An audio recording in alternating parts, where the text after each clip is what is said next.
It's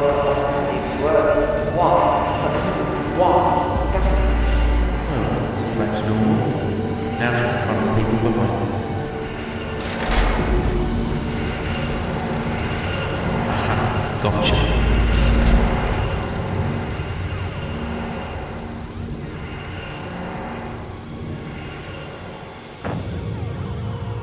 Let's start from the very beginning.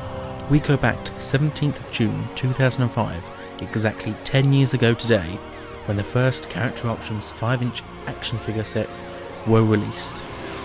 2 radio-controlled Dalek battle packs were released, one with the 9th Doctor, the other with Rose Tyler action figures. The Doctor set also included a unique and exclusive cream sonic screwdriver accessory. Both featured 2 radio-controlled Daleks, one in bronze and gold and the other in black and gold. After a rising popularity with these sets, Character Options decided to release a single bronze radio-controlled Dalek on the 9th of August 2005.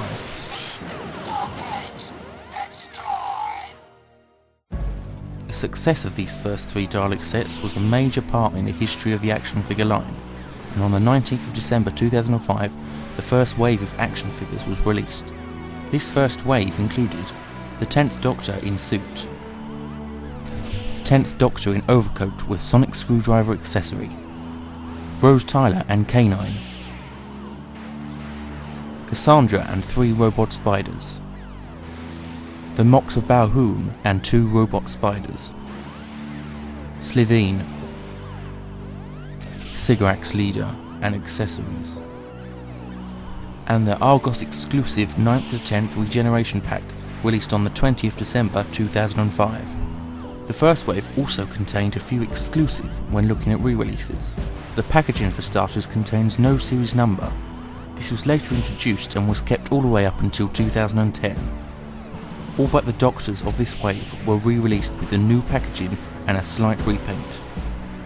Examples include the first release Slitheen is a much lighter green than the re-releases with the Space Pig or Skin Suit, as you can see here. This is also the first Character Options figure to have ball joints at the shoulder. This is also the case for the Mox of Balhoun. The second release is a darker blue than the first release. Cassandra is slightly lighter and also more obvious veins than the first release. The Sycorax leader has slightly changed colour and also the plastic used has changed. For example, the head on the re-release is a bit more rubbery than the first release. The Rose in this first wave was already a repaint of the Battle Pack version, which had much brighter colours. K9 was released a couple more times in the future in rusty and non-rusty variants. The Regeneration Pack was not re-released, but the 10th Doctor regenerated figure was re-released in 2008 with new packaging and improved upper arm articulation.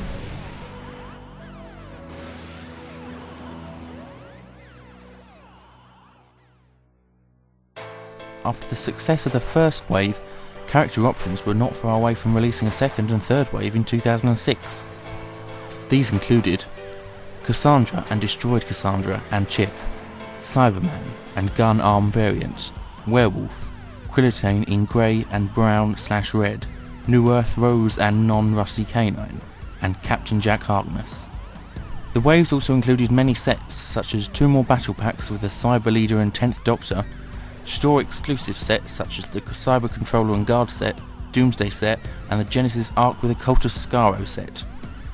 And finally, in May, the much wanted TARDIS playset was released. It features a motorised time column with pulsating lights and a flip-up console panel. It also has 12 great sound and light effects. Also starting in 2006 were the Character Options Doctor Who figure advertisements. Here are the many variant adverts that were seen during 2006. The TARDIS is under attack by the Doctor's enemies, Slitheen, Cassandra, and Sycorax. But don't worry, the Doctor can fight them off with his sonic screwdriver. Oh no! The Daleks have joined the battle! Time to get out of here! Doctor Who action figures and playsets. From Character. The forces of evil are massing against the Doctor. It's time to escape in the TARDIS. It's a system malfunction. Can the Doctor repair it? Yes, but now the TARDIS needs refueling. It's working! Doctor Who action figures and TARDIS playset. From Character. are they? Cybermen. Doctor Who Cybermen and other action figures. From character. The Doctor, Rose and the TARDIS are under attack by the Krillitane, the Werewolf, and the Cyberman army. But trusty K9 and the Doctor can fight them off. Maximum defense mode. Let battle commence. Doctor Who action figures and playsets. From character. Run for your life, Rose. Doctor Who, Werewolf and other action figures. From character. And by the end of 2006 and going into 2007, there was a redesign of the packaging, showing the series that the figures are from. This also allowed for a load of new figures and the odd re-release. There were many new figures, such as the Autons, Clockwork Droids, Daleks, the Ood, the Hoax, the Empty Child, Gelth Zombie, Dr. Constantine, Sarah Jane Smith, Mickey Smith, as well as a few deluxe figures, such as the Face of Bo, Empress Arachnos and Reaper figures. Up until 2007, there had been no exterior TARDIS toy that fitted the 5-inch figure range. Many just used the TARDIS money bank, which was okay, but character knew that this needed to be addressed. In 2007, we finally got our hands on an accurate and fantastic flight control TARDIS, featuring 8 motion-activated sound effects, flashing lantern and interior lights, and opening doors. This now meant that we had an exterior and interior TARDIS for the action figure range. We then move on to the Series 3 range, released May/June 2007. This wave includes the Doctor in blue suit, Martha Jones, Jadoon Captain and Trooper, Lilith, Damaged Dalek Thay, Novice Haim, Dalek Sec Hybrid, Brannigan, Weeping Angel, Time Lord, Corwin, Scarecrows, Laszlo, Doctor in Spacesuit and the Master. The story continues into 2008, when the growing popularity means that an extension into the new era was born. Yes, in 2008 we weren't only treated to a Series 4 wave of new series figures, but also a wave of classic Doctor Who action figures of the same scale. First to the scene was the new 4th series figures that included the Doctor in glasses, Donna Noble, Ood Sigma, Natural Ood, Sontaran General Star, Commander Score and Sontaran Trooper, Pyrovar Priestess, Adipose, re-released Jadoon in grey, Vashanarada Suit Creature, Professor River Song, The Hath, Supreme Dalek and Davros. This also allowed for a few others including collect and build waves for the Vespiform, Cybermen wave, and a Series 1 to 3 revisited wave for the Gelth, and also for a few sets such as the Voyage of the Dam set, the Sontaran Stratagem set, and the Stolen Earth set.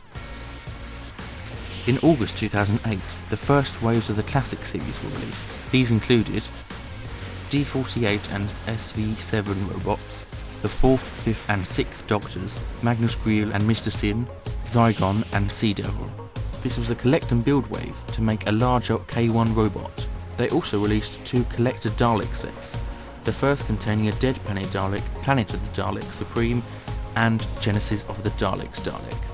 The second, later re-released in 2012, featured a Saucer Pilot Dalek from Dalek Invasion of Earth, the Emperor's Guard Dalek from Evil of the Daleks, and Supreme Dalek from Day of the Daleks.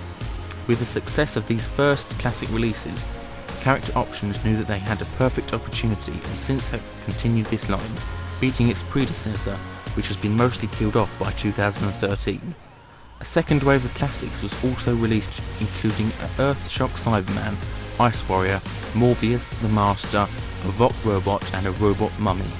Since then, they have released many other classic sets. These include Silver Nemesis set, Revenge of the Cybermen set, 4th Doctor Adventure set, Remembrance of the Daleks set, 7th Doctor and TARDIS, 7th Doctor and Remembrance Dalek, 6th Doctor and Stealth Cyberman Twin Pack, Real-Time 6th Doctor, 6th Doctor Regenerated, 5th Doctor Regenerated, Planet of the Fire set, Warrior's Gate 4th Doctor, 4th Doctor and TARDIS, 3rd Doctor and Giant Maggots, 3rd Doctor and Sea Devil, 3rd Doctor and Death of the Daleks Dalek, the 2nd Doctor and Tomb Cyberman, the 1st Doctor and Black Saucer Dalek, 1st Doctor and TARDIS from An Unearthly Child, the Master and Axon set, Perry and Seal, Resurrection, Revelation, Genesis and Destiny of the Daleks Collector's sets, Sontaran Experiment Set, Time Warrior Set, Master with Computer Bank TARDIS,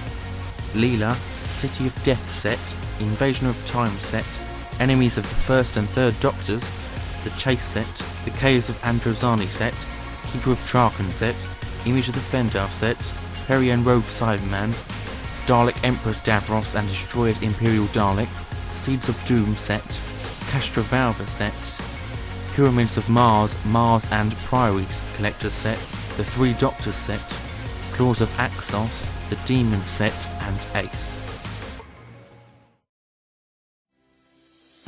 Now we turn our hand back at the new series figure line, back in 2009. Due to there only being a few specials, this year meant that the new series figures were at a minimum, as we only ended up with one short wave based on the final 10th Doctor story, The End of Time. This wave consisted of the Master, Narrator or Rassilon, the 10th Doctor injured and a regenerated 11th Doctor. With the new year came a revamped Doctor Who, and in 2010 we were treated to a whole new lot of sets, waves and figures.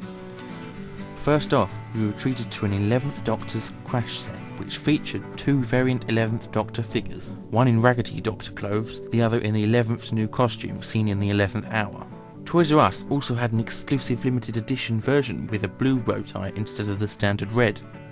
The Series 5 waves weren't far behind, with the release of Amy Pond, Winder, Smilers, Hawthorne, Bracewell, Progenitor Guard Dalek, Ironside, Paradigm Daleks, Weeping Angels, Vampires, Alton Romans, Underhenge figures, Silurians, and the Pandorica CD Collection Collect and Build wave.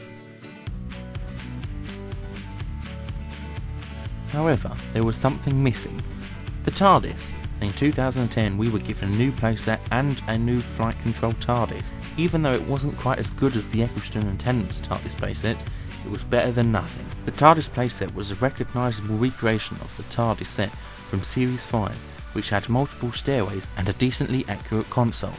To go with it was the new flight control TARDIS, featuring the black windows and the St John Ambulance sign on the door. They then released a non-electronic white windowed version as part of the Christmas Adventure set, which also featured two variant figures including the Doctor and Amy in police uniform. The last treat from 2010 was the 11 Doctors set, featuring all 11 Doctors to have played the role between 1963 and 2010.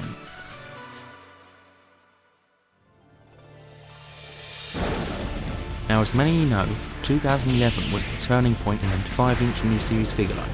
Before, the ever-growing line had succeeded. In 2011, that all changed. In 2011, we were given a mixed lot of figures from Series 6 and a few from Series 5. These included Amelia Pond, River Song, The Silent, Nephew, Idris Uncle, Peg Doll Soldier, Cybermans, Astronaut, a few damaged Cybermen variants, and also endless 11th Doctor figures such as With Beard or Stetson. With these endless variants making it cheaper for character options than producing new sculpts, it did mean that the interest was lost and reputation damaged. However, we did also get a Comic-Con exclusive shipped to the UK, sailing Forbidden Planet. This was of course the Pandorica Chair and River Song variant.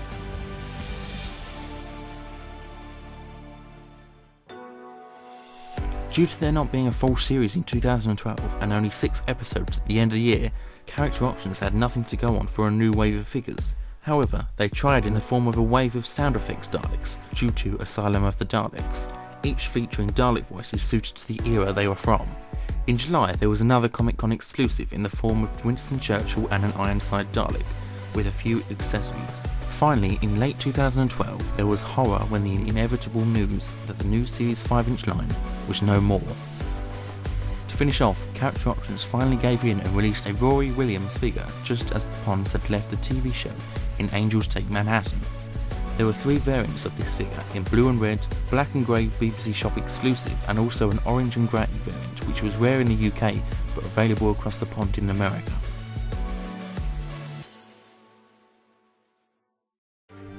With the new Series 5-inch figure line mostly dead by 2013, Character Options decided to focus more on the mass market. This meant that a decrease in size and thus a decrease in price. This was when the 3.75-inch line was born. This first wave of 3.75-inch figures included the 11th Doctor, Clara Oswald, Dalek, Cyberman, Ice Warrior and a Weeping Angel. However, Character Options also decided to make rare chase variant figures of the original 6, including 11th Doctor with blue waistcoat, Clara Oswald with pink dress, Black Dalek Sec, Cyberman with blue chestplate and arm gun, Weeping Angel screaming version, and also a hologram Weeping Angel. However, from late 2013, the standard Dalek was replaced with an Imperial Guard Dalek with plunger. Also released with Wave 1 of the 3.75 figures were 2 time zone sets, Future Dalek Invasion of Earth and Cold War. These were 3D card base sets which clipped together to create bigger zones. Each set contained an exclusive figure or accessory. The Cold War time zone set contained an Ice Warrior creature which had no likeness to the one in the episode, and for the Dalek Invasion set, a hoverboard prop. Originally, there were supposed to be 4 time zone sets released in 2013. However, the other 2 have yet to be released, but are expected to be mid to late 2014. They include an Angels Take Manhattan time zone set with exclusive cherubs, and also a Hyde time zone set containing the Crooked Man. The packaging had significantly changed on the new size range, and also for a decreased price of only $6.99, which was the same price the first 5-inch wave was sold at in 2005 and 6. To go with the first wave, Character also released a Spin and Fly TARDIS, which is stated in the box that it cannot fly or spin unaided. This was also electronic and featured a flashing lamplight and sound effects too, along with a plinth that you can attach the TARDIS and make it spin on the spot. Later on in 2013, they brought out a BBC Shop exclusive that was the Hyde Caliburn House Adventure set. This set featured an exclusive variant 11th Doctor, hologram Clara, and dematerializing TARDIS. 5-inch fans were kept happy throughout the year with the release of Toys R Us exclusive Doctor and Dalek packs for all 11 Doctors. After the incredibly popular 50th anniversary special The Day of the Doctor, fans of the 5-inch range were happily surprised to find out that there would be a 5-inch Other/War Doctor figure released early 2014, exclusive to Forbidden Planet. It also included a swappable 8th Doctor's head, a sonic screwdriver accessory, and also the Moment box. This wasn't the only surprise for the 5-inch fans, as Character Options had decided to release a limited edition BBC Shop exclusive hologram 10th Doctor, which went on sale at the official 50th celebration convention over the 50th weekend on 22nd, 23rd and 24th of November 2013. This figure was then made available on the BBC Shop website shortly after, however it did not have any packaging.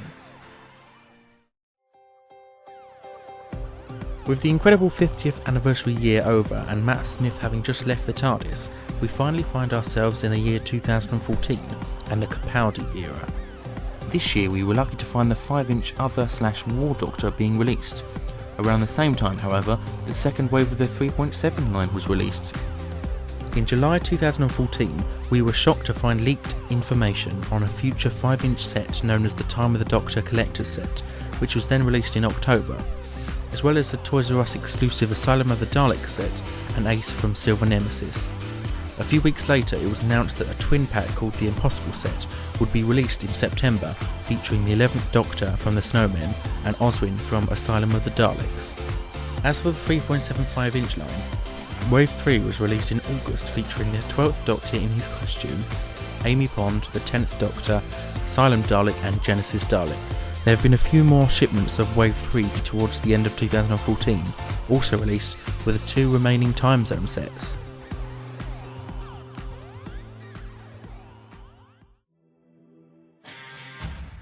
We now find ourselves in 2015, with Peter Capaldi's first series now in the past. The 3.75-inch line wasn't that far behind in releasing a 4th wave including Skyrock Blitzer, 12th Doctor from The Caretaker, The Foretold and more shipments on the way including Missy and Rusty. Also released this year was an updated Spin and Fly TARDIS and also electronic moving Daleks in different designs.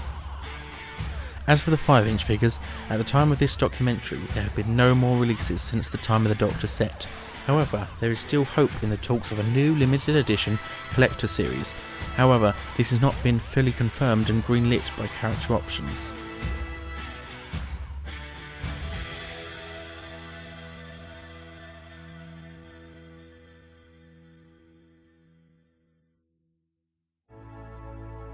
With over 37,500 videos, Figure Ventures is a large and growing community on YouTube. There have been hundreds of makers of Figuradventures, but unfortunately there are no records on a true first Figuradventure creator. The facts are that they would have started around the opening of YouTube in 2005. Chances are they started with Dapple or Dapple, whatever you like to call it, figures, and then slowly changed over to the Character Options 5-inch action figures in 2006. However, there are no Figuradventures that survive from 2006 on YouTube anymore. The earliest I have located is September 2007. On 17th of September 2007, Dalek Idea released the first ever Figuradventure and now currently holds one of the oldest and still available to watch Figuradventures on YouTube. Followed one day later by Batman March with one of his first on the 18th of September 2007. It is also still available to watch. Now in 2007, I was 10 years old and had only just been given access to YouTube. I had not created an account and wasn't even aware that Figuradventures existed. However, in 2008, I do remember watching a couple of Figuradventures. The people who stand out the most for me from my first experience are Doctor Who 863 and Torchwood 95. Inspired by them, I decided to create my own Figuradventures in 2008 and early 2009, but I never uploaded any of them. They were just made and kept to show family and friends. I still own a copy of every episode I've ever made, even the ones I never uploaded. It was in 2009 and on my second series of Homemade FA that I bought my own laptop. This is where I found myself watching loads of Doctor Who videos, including Figuradventures. I was introduced to Batman March, Dalek Idea, Sam Sharp and Spider Dalek. However, it never really occurred to me that I could upload my homemade Figuradventures at the time. I had just started secondary school and was only just getting to know that they existed. In mid-2009 I decided to set up my own little fan website under the name of Doctor Who/Torchwood Online. The website is still available right now. I will post a link in the description. I then decided to create another website for the new 2010 series called Doctor Who/Torchwood Online 2010. It was the second website which led me to create a YouTube channel on the 21st of March to upload videos for my website, the channel being named with the initials DWTO 2010. So, if you've ever wondered what the DWTO stands for, then it's Doctor Who Torchwood Online. It was during 2010 that I would find myself being lured into the Figuradventures community. It was late 2010 when I finally decided to reach out into Figuradventures, and on the 24th of November, DWTO DWFA was born.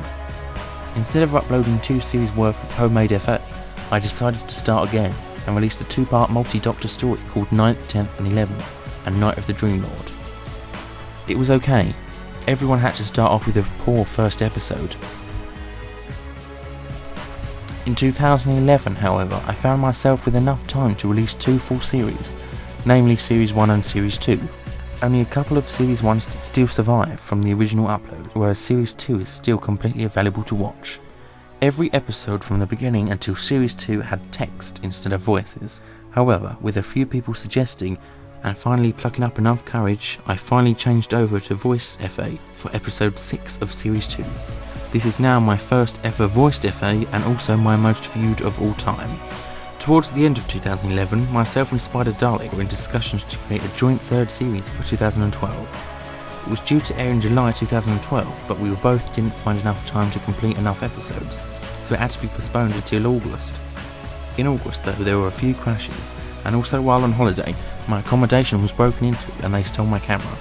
Luckily, I hadn't taken my laptop and had backed up all but 1 episode worth of filming. This episode was The Abandoned Celeste, which I had to refilm once I had bought a second-hand camera after getting back home. With these setbacks, we had no other choice than to shorten the series to what is now known as Series X. For 2013, it was time for a celebration and to try a few new things. With the 50th anniversary constantly looming and my final year of exams before leaving school, this was going to be a very hectic year.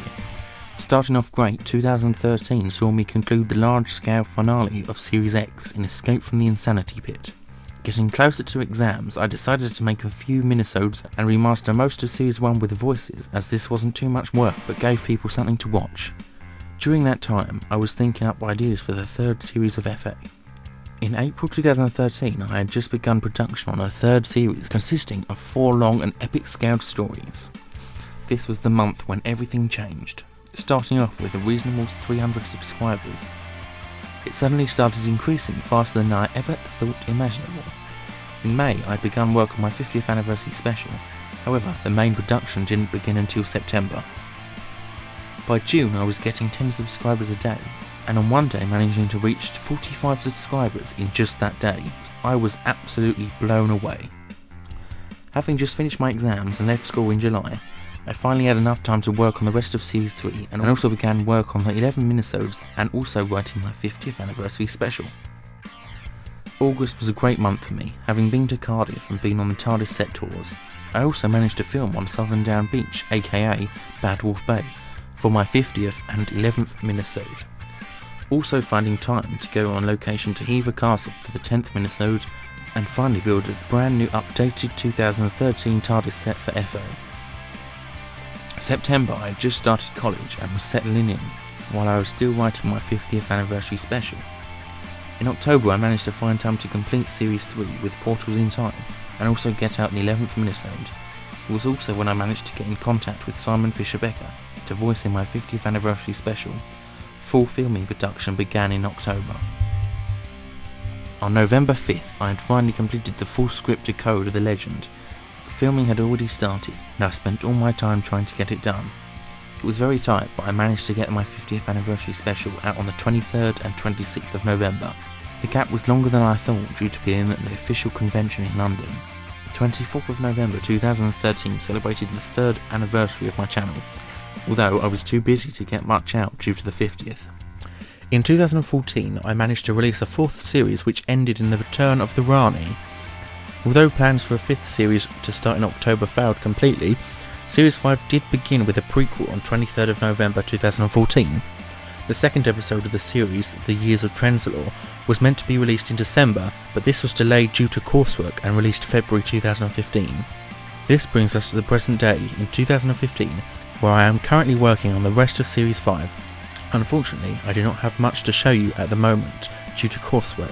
However, if you continue watching, there will be a few special exclusives to this extended documentary.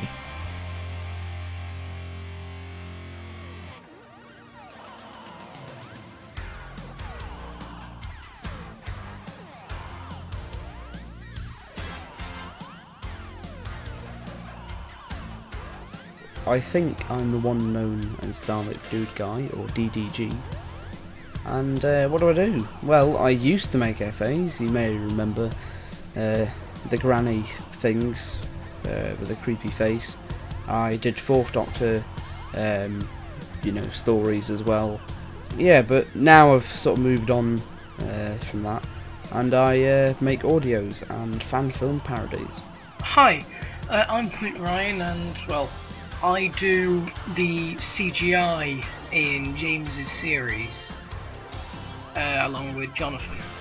I also do a couple of figure adventures on my own channel. Not a lot, but yeah.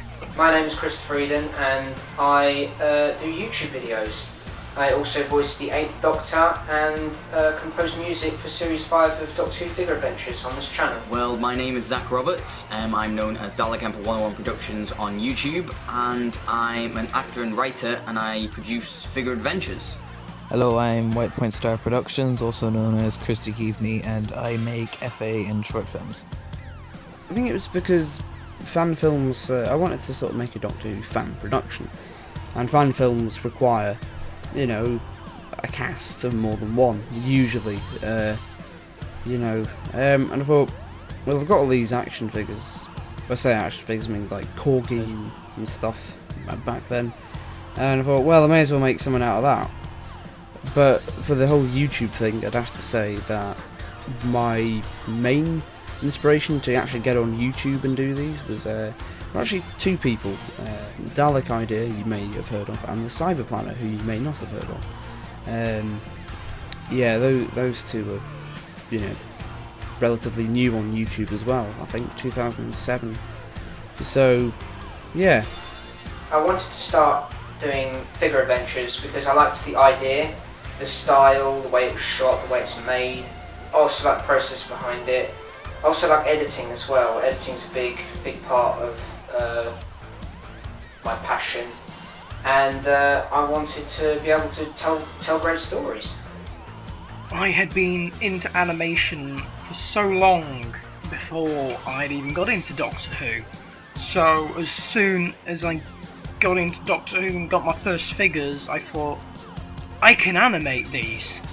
And then I discovered figure adventures such as Batman Marches and James's and lots of others, and it just inspired me.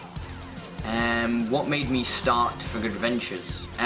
Well, it was actually thanks down to one of my good friends, Luke Ryan, aka Explosive Cookie Productions, who did a 3 Doctor story, which unfortunately he never actually did upload to YouTube, but we worked on that together, and we started working on his 7th Doctor series, and it kind of sparked me to want to write my own stories, something that I could personally do, and that's what Figure Adventure Day really gave me the chance to do, because it felt like I could do something that wouldn't be judged too badly. I wanted to start making FA because I have done them before, a while ago, like many years ago, but they really weren't very good. So I got inspired by other people's FAs on YouTube, and that just made me want to get back into it because I thought it was really fun. Can I tell you anything about what I plan to do?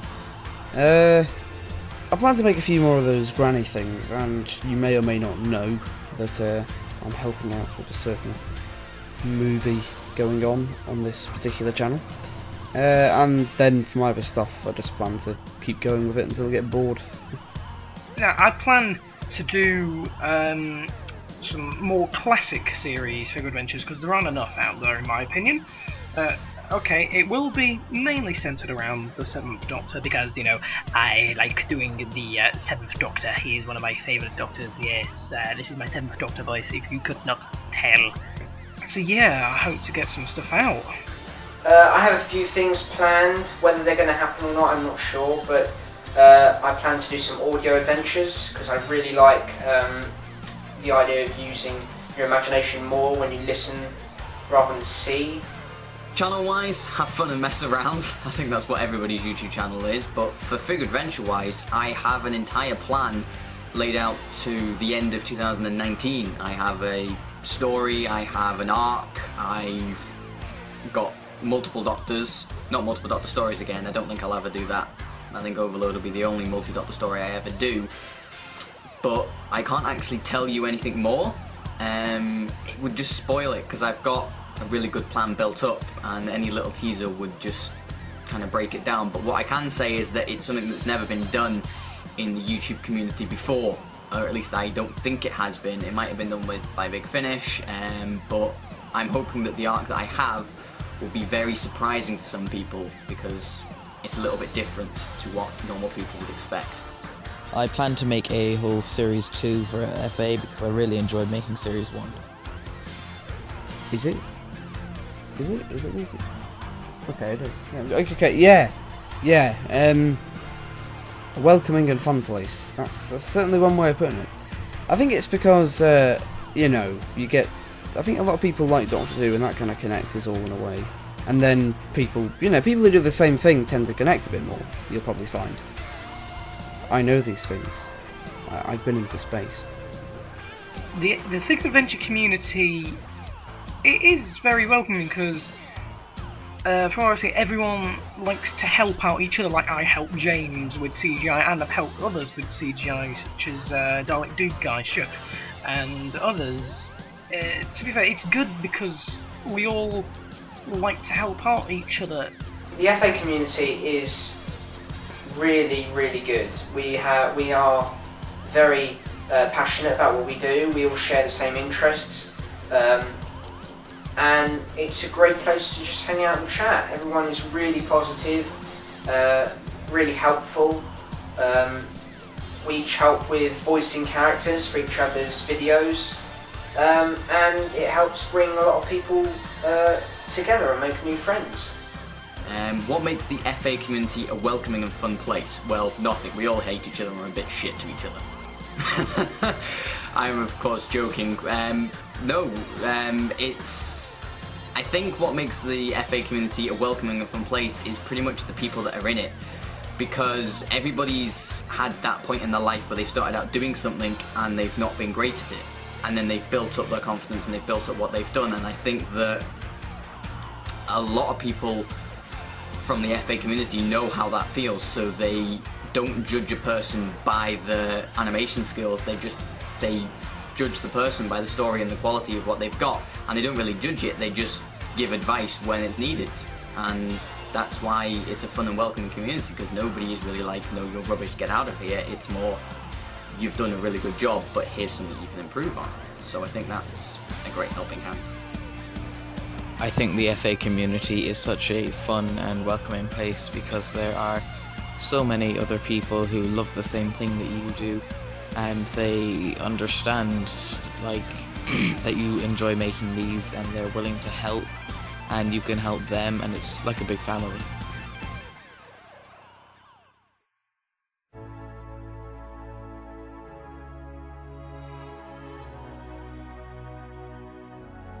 So, James wants me to talk about a couple of things on the modelling side, what goes into the series that he makes, and that me and Jonathan do. My models, how long they take, quite a bit of time, to be fair. Depends on modelling, research, textures. A model can take from about 3 hours to a week. It really depends on the model, to be fair. Future models and stuff, well, I've got the 8th Doctor TARDIS in the making for James' series, and I just do whatever the hell I want to. So yeah, thanks for having me on this for a little interview type thing, James. It's been a pleasure being part of the Figure Adventure community, even though a very small one, as I've not got much out, but I hope I will soon. Thank you very much.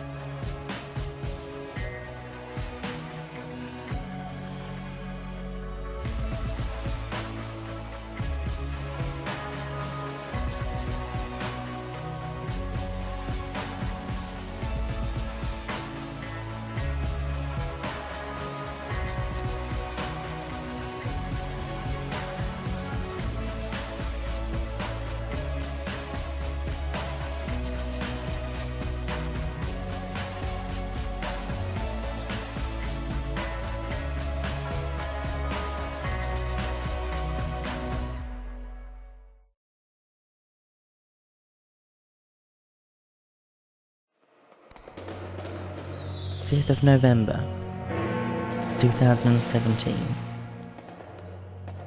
1166 days since the Doctor saved history from the Zygons. 3 years, 2 months, and 9 days since my quest to find the Doctor began. Reached the furthest corners, looking for the blue police box, with no luck. He's nowhere.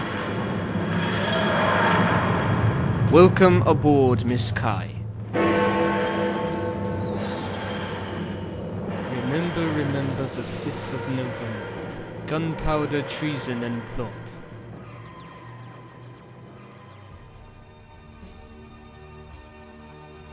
This brings the documentary to a close. Thank you very much for watching this documentary. Happy Figure Adventures Day.